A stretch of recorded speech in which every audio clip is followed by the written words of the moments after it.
दैनिक आहार में आपका स्वागत है। सबों को जय श्री।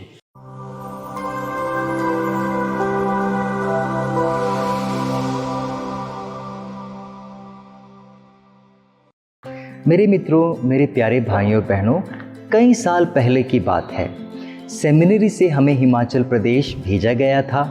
हम करीब 4 भाई थे, 4 दोस्त थे जो हिमाचल प्रदेश की वादियों में घूम घूम कर एक गांव से दूसरे गांव जा रहे थे। हमारे साथ 2 धर्म बहनें और एक पुरोहित था। तो हम बड़ी मुश्किल से एक पिछड़े हुए गांव में गए। वादियों से, पहाड़ियों से नीचे उतर कर हम एक ऐसे स्थान पर पहुंच गए थे जहां पर पेड़ नहीं थे, बड़े बड़े पेड़ नहीं थे, बल्कि वहाँ छोटी छोटी झाड़ियाँ थी। वो स्थान झाड़ियों से भरा हुआ था। तो उन झाड़ियों के बीच छोटी छोटी पगडंडियाँ थी और वहाँ से हम गुजर रहे थे। हमने देखा हमारे सामने एक गडेरिया, एक चरवाहा अपनी बकरियों को चरा रहा है। तो हम उनसे बातें करने लगे। उस चरवाहे से बातें करते हुए हम उसके नज़दीक पहुंचने ही वाले थे कि अचानक उन झाड़ियों में से एक खूंखार जानवर बाहर निकला। उस खूंखार जानवर को देखकर हमारे होश उड़ गए, हमारी सांसें रुक गई और हमें ऐसा प्रतीत होने लगा मानो हमारे शरीर से हमारी जान निकल आई है। इतना खूंखार जानवर अचानक झाड़ियों में से बाहर निकल के उस चरवाहे के एक बकरी को दबोच करके वहाँ से फरार हो गया। जानते वो कौन सा जानवर था? वो था शेर। जिंदगी में पहली बार मैंने अपने आँखों से एक शेर देखा जो मेरे सामने आकर एक छोटी सी बकरी को दबोच करके वहाँ से चला गया। मैं आपको यह बात क्यों बता रहा हूँ?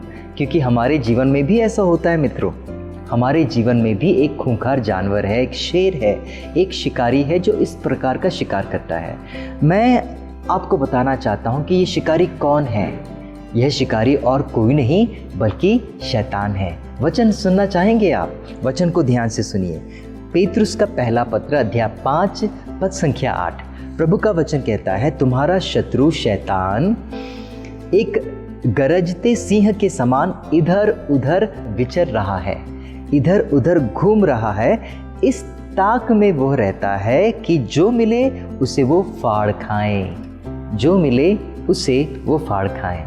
थोड़ी कल्पना कीजिए, उस शैतान, उस खूंखार शैतान की नज़र आप पर टिकी है और आप पर वो देखता क्या है?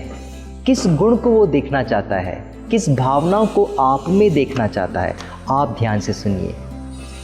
एक शेर जब शिकार के लिए निकल पड़ता है तो वो कौन सी नीति अपनाता है, कौन सा मेथड अपनाता है? वो एक जगह का चयन करता है और उस जगह पर बैठकर अपने शिकार का आने का इंतज़ार करता है। वो उसी स्थान पर बैठता है जहाँ उसे वो जानता है कि इसी स्थान से प्राणियों के झुंड गुजरने वाले हैं। और जब वहाँ से झुंड गुजरता है तो उसकी जो नज़र होती है वो उस प्राणी पर टिकी रहती है जो सबसे कमज़ोर होता है, जो सबसे बीमार होता है, बीमार प्रतीत होता है, जिसके पाँव में चोट होती है, जो लंगड़ा होता है या जो चल फिर नहीं पाता, या फिर ऐसा प्राणी जो अपने झुंड से बिछुड़ गया है। मेरे मित्रों, क्यों? क्योंकि जब उसे वो दबोचे तो वो दौड़ न पाए। जानते हैं, आपके जीवन में शैतान जो खूंखार शेर की तरह नजरें टिकाए हैं, कौन से गुण को देख रहा है? कौन सी भावनाओं को आप में देखना चाहता है? जानते हैं वो कौन सी भावना है? वो कोई और नहीं मित्रों, वो है नाराज़गी या गुस्सा। नाराज़गी या गुस्सा। क्यों? क्योंकि नाराज़गी या गुस्से में यह क्षमता होती है जो आपकी नाराज़गी को घृणा में परिवर्तित कर दे या नफ़रत में परिवर्तित कर दे। और एक बार आपकी नाराज़गी नफ़रत में बदल जाए मित्रों, तो वो आपके जीवन में क्षमाशीलता की भावनाओं को हमेशा के लिए ख़त्म कर देगी और इस तरह ख़त्म कर देगी कि आप उन व्यक्तियों को कभी माफ़ नहीं कर पाओगे। मेरे मित्रों, यही कारण है कि शैतान आप में यह गुण देखना चाहता है, आप में यह कमज़ोरी देखना चाहता है। जैसे कि मैंने बताया, नाराज़गी या गुस्सा एक पेड़ की तरह होता है।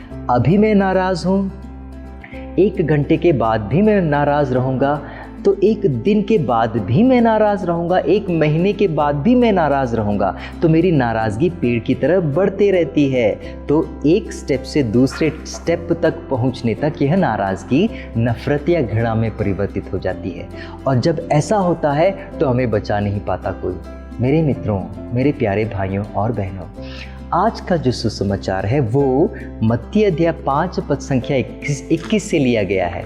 प्रभु का वचन क्या कहता है? प्रभु कहते हैं, जब तुम अपनी भेंट लेकर वेदी के सामने आओ और वहाँ तुम्हें याद आए कि तुम्हारे भाई के विरुद्ध कुछ है, तो अपनी भेंट को वहीं छोड़ दो और तुम जाकर अपने भाई या बहन से मेल मिलाप करने के बाद लौट कर आओ और तब जाकर अपनी भेंट चढ़ाओ।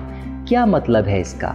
मतलब यही है कि ईश्वर का सानिध्य इतना प्रेम से भरा हुआ है। ईश्वर प्रेम है और उसके सानिध्य में इतना प्रेम है, इतना प्रेम है, इतना प्रेम है, कूट कूट कर प्रेम भरा है कि उस स्थान में हम अपनी घृणित हृदय को लेकर आ ही नहीं सकते।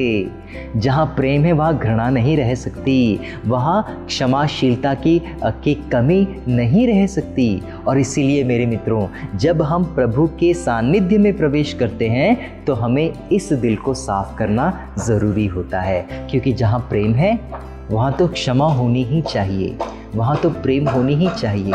यदि आपके दिल में घृणा है, नफ़रत है, तो आप कभी क्षमा नहीं कर पाओगे। सबों को जय श्री